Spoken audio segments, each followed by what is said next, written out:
উত্তর অন্ধ্রপ্রদেশ এবং দক্ষিণ উড়িষ্যা উপকূলের অদূরে পশ্চিম মধ্য বঙ্গোপসাগর ও তৎসংলগ্ন উত্তর পশ্চিম বঙ্গোপসাগর এলাকায় একটি লঘুচাপ সৃষ্টি হয়েছে। এটি আরও ঘনীভূত হতে পারে।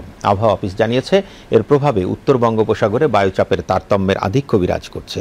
বাংলাদেশের উপকূলীয় এলাকা এবং সমুদ্র বন্দরসমূহের উপর দিয়ে ঝোড়ো হাওয়া বয়ে যেতে পারে। চট্টগ্রাম, কক্সবাজার, মোংলা ও পায়রা সমুদ্র বন্দর সমূহকে ৩ নম্বর, আমি আবারও বলছি ৩ নম্বর স্থানীয় সতর্ক সংকেত দেখাতে বলা হয়েছে। উত্তর বঙ্গোপসাগরে অবস্থানরত সকল মাছ ধরার নৌকা ও ট্রলারকে পরবর্তী নির্দেশ না দেওয়া পর্যন্ত উপকূলের কাছাকাছি এসে সাবধানে চলাচল করতে বলা হয়েছে।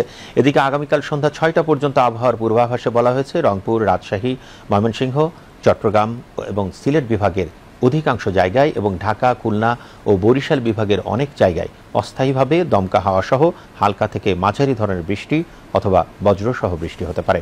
এছাড়া রংপুর, রাজশাহী, ময়মনসিংহ ও সিলেট বিভাগের কোথাও কোথাও মাঝারি ধরনের ভারী থেকে অতি ভারী বর্ষণ হতে পারে। সারা দেশে রাত এবং দিনের তাপমাত্রা সামান্য হ্রাস পেতে পারে। আজ দেশের সর্বোচ্চ তাপমাত্রা রেকর্ড করা হয় সীতাকুণ্ডে ৩৪.৫ ডিগ্রি সেলসিয়াস। রাজধানী ঢাকার সর্বোচ্চ তাপমাত্রা রেকর্ড করা হয় ২৯.৯ ডিগ্রি সেলসিয়াস।